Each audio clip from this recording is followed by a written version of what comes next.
Madhya Pradesh police का एक police कर्मचारी अपनी पत्नी को मारा करता था, पीटा करता था, उसको परेशान रखता था और कभी कभी जब वो नहाने के लिए जाया करती थी तो उसको बाहर से बंद कर दिया करता था और वो 5-5, 6-6 घंटे वो महिला जो थी, एक पुलिस कर्मचारी की पत्नी जो थी, वो बाथरूम में 5-5, 6-6 घंटे रहा करती थी, रोती थी और आवाज मारती थी, चीखती थी कि अगर कोई है तो खोल दो। लेकिन उसका पति वहां से जा चुका होता है और जब वो 4-5 घंटे के बाद आया करता था तब जाकर वो गेट खुलता था। दोस्तों, इस वीडियो में जानने की कोशिश करेंगे कि आखिरकार किसने किया, क्यों किया, कब किया, कहाँ किया और कैसे किया। राम राम, नमस्कार, सत श्री अकाल, जय हिंद। दोस्तों, मेरा नाम है जीत सैन और ये सच्ची घटना है मध्य प्रदेश के जिला ग्वालियर की। एक लड़की की एक लड़के से शादी करा दी जाती है और शादी के कुछ दिनों तक और कुछ महीने को बाद तक सब कुछ ठीक रहता है। लेकिन उसके बाद में जब वो लड़की उसके फोन को छेड़ने की कोशिश किया करती थी, अपने पति के फोन को चलाने की कोशिश किया करती थी, तो हर एक ऐप पर, चाहे व्हाट्सएप हो, इंस्टाग्राम हो या फेसबुक हो,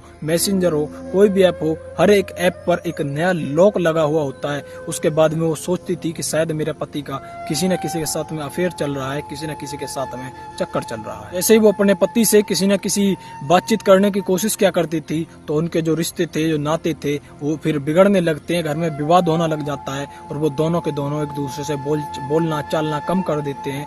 जो कल तक एक बिस्तर पर, एक कमरे में एक बिस्तर पर सोया करते थे, आज वो अलग अलग कमरों में अलग अलग बिस्तर पर सोते हैं। और इसी बीच में उसकी जो पत्नी होती है वो एक इंस्टाग्राम पर एक फेक आईडी बनाती है, प्रिया एंजल शर्मा के नाम से, और वो अपने पति को फॉलो करती है। उसके बाद में उसका पति जब इंस्टाग्राम ओपन करता है तो फॉलो बैक करता है और वो उस लड़की के पास मैसेज कर देता है, हेलो आप कहाँ से हो। उसके बाद में वो लड़की भी उधर से मैसेज करती है, एक दूसरे से बातें करते हैं और प्यार करने की उस महिला को तो पता था कि ये मेरा पति है, लेकिन उस लड़के को नहीं पता था, उस पति को नहीं पता था कि ये मेरी पत्नी है। हालांकि उसने एक लड़की ने एक भी फोटो नहीं डाल रखा था, लेकिन फिर भी वो उसके चक्कर में आ जाता है, एक दूसरे से बातें करते हैं और वो एक दिन जिद पकड़ लेता है कि मुझको तुम्हारी आवाज सुननी है। तो एक दिन वो अपने पीहर जाती है और अपनी छोटी बहन से अपने पति की बात करवा देते हैं। उसके बाद में उसको यकीन हो जाता है, 100% भरोसा हो जाता है कि हाँ, ये कोई लड़की ही है और मुझसे बहुत प्यार करती है। और वो अपने पति से भी बेहद प्यार करने लगा था, उसको लत लग चुकी थी। वो डेली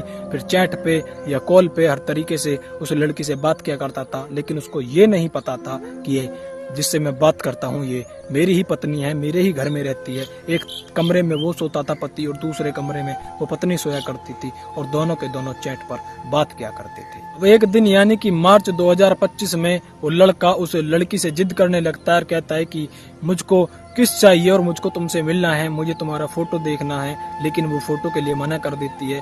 हालांकि वो अपनी छोटी बहन से बात करवाती है जो कि रिश्ते में जीजा लगता है, तो उसको यकीन तो हो जाता है, लेकिन वो प्यार मोहब्बत की फिर भी बात किया करता था। लेकिन वो कहता है कि मुझको तुमसे मिलना है। उसके बाद में वो अपने कहती है कि मुझको तुमसे कॉल पर बात करनी है, कॉल पर बात करनी है, मुझको तुम्हारी आवाज बहुत अच्छी लगती है, मुझको तुम बहुत ज्यादा अच्छी लगती है। उसके बाद में वो लड़की जो होती है, जो कि उस लड़के की पत्नी थी, वो अपने पीहर जाती है और एक नई सिम लेती है और अपनी बहन के नाम से, अपनी बहन से बात करवाया करती थी और अपनी बहन के नाम से व्हाट्सएप बनाती है, एंजल प्रिया के नाम से, एंजल शर्मा के नाम से नाम वगैरह लिखती है और फिर उस लड़के से यानी कि अपने ही पति से बात किया करती थी। और इसी बीच में जब वो पूछती है कि क्या तुम मुझसे शादी करोगे, तो वो कहता है कि हाँ हाँ, मैं तुमसे बिल्कुल शादी करूंगा, लेकिन उससे पहले मैं तुमसे एक बार मिलना चाहता हूँ।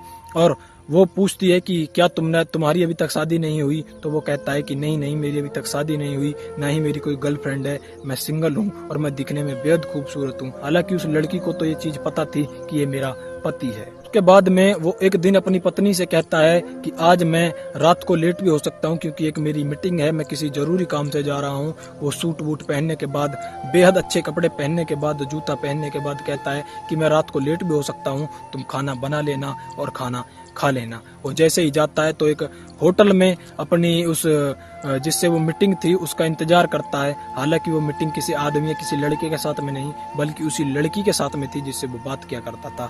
उसके बाद में वहां पर वो लड़की आती है। अभी तक जिस लड़के ने हाथों में दस्ता ले रखा था, फूले ले रखे थे, जैसे ही वो लड़की आती है कहता है कि क्या तुम एंजल शर्मा हो, वो भी कहती है कि क्या तुम विजय हो, वो दोनों कहते हैं कि हाँ मैं भी वही हूँ। इसी बीच में जब बातचीत करते हैं तो वो लड़का कहता है कि तुमने अपने चेहरे पर इतने कपड़े क्यों बांधे हुए हैं, ये अपना पूरा का पूरा चेहरा कवर क्यों किया हुआ है। और जैसे ही वो लड़की अपने चेहरे से वो कपड़े उतारती है, अपना नकाब उतारती है, उसके बाद में उस लड़के के पैरों के नीचे से जमीन निकल जाती है।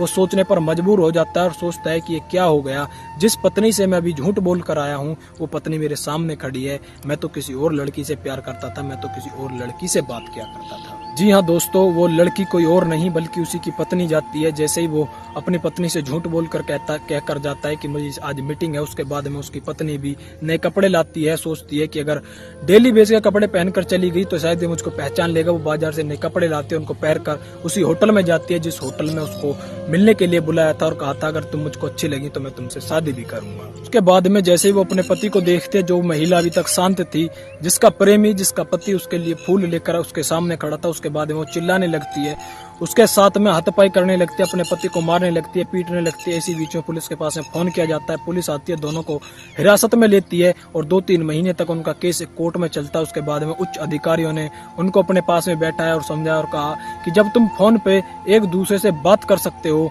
तो तुम आमने सामने यानी कि एक दूसरे से फेस टू फेस बात क्यों नहीं कर सकते, तुम प्यार क्यों नहीं कर सकते। एक ही घर में तुम अलग अलग कमरे में रहकर जब फोन पे बात कर सकते हो, इतना प्यार कर सकते हो, तो एक साथ एक कमरे में रहकर, एक घर में रहकर तुम एक दूसरे से प्यार क्यों नहीं करते। उन दोनों को समझाया जाता है और उस लड़के को भी अपनी गलती समझ में आ जाती है और उन दोनों का समझौता करा दिया जाता है। उन दोनों को समझा बुझाकर वापस घर भेज दिया जाता है। उच्च अधिकारी कहते हैं कि ये वाकई में बहुत ज्यादा सोचने की दिक्कत है, सोचने की परेशानी है। ये केस जो है, ये खबर जो है, ये बात जो है वाकई में बेहद सोचने वाली है। हम भी परेशान हो गए। ये दोनों के दोनों एक दूसरे से प्यार करते हैं, सोशल मीडिया पर तो कर लेते हैं लेकिन आमने सामने ये बात नहीं करते, एक दूसरे से प्यार नहीं करते। और वो लड़की पता नहीं किस किस तरीके से अपने रिश्ते को, अपने नाते को वो जोड़ रही थी, पता नहीं किस किस तरीके से वो अपने पति से बात करना चाहती थी, लेकिन उसका पति अपनी पत्नी से प्यार नहीं करके किसी और के चक्कर में आ गया। और जब बाद में खुलासा हुआ तो पता चला कि वो लड़की उसी की पत्नी है। दूसरी तरफ जो एक पुलिस कर्मचारी अपनी पत्नी को मारता था, पीटता था, उसकी पत्नी भी एक इसी तरीके से फेक आईडी बना लेती है, अपने पति से पास में रिक्वेस्ट भेजती है। उसका पति भी रिक्वेस्ट एक्सेप्ट कर लेता है। उसके बाद में बातचीत होती है और वो कहता है कि मैं तुमसे मिलना चाहता हूँ, मुझे तुम्हारे साथ में गले मिलना चाहता हूँ, मुझको तुम्हारी आवाज बहुत अच्छी लगती है, तुम बहुत अच्छी लगती हो और मैं तुम्हारे साथ में किस करना चाहता हूँ और तुम्हारे साथ में संबंध बनाना चाहता हूँ। उसी के बाद में वो जितने भी स्क्रीनशॉट वगैरह होते हैं, जितनी भी बात होती है, जितनी भी चैट होती है, वो सबको इकट्ठा करके उस पर FIR कर देती है। और जब FIR होती है, बात कोर्ट में जाती है, तो उस पुलिसकर्मी से उस महिला के लिए, उसकी पत्नी के लिए 2 लाख रुपए दिलवाए जाते हैं और हर महीने 7,000 रुपए का ये कोर्ट आदेश कर देती है, फैसला कर देती है। दोस्तों, इस वीडियो का उद्देश्य किसी को डराना धमकाना बिल्कुल भी नहीं है, बल्कि आप सभी को जागरूक करना है, सचेत करना है। आप सभी का मन, आप सभी की राय इस वीडियो के बारे में क्या कहना चाहती है कमेंट सेक्शन में जरूर बताना। हो सके तो इस वीडियो को ज्यादा से ज्यादा मात्रा में शेयर कर लो। अगर हो सके तो हमारे YouTube चैनल को फॉलो कर लो, सब्सक्राइब कर लो। जय हिंद, जय भारत।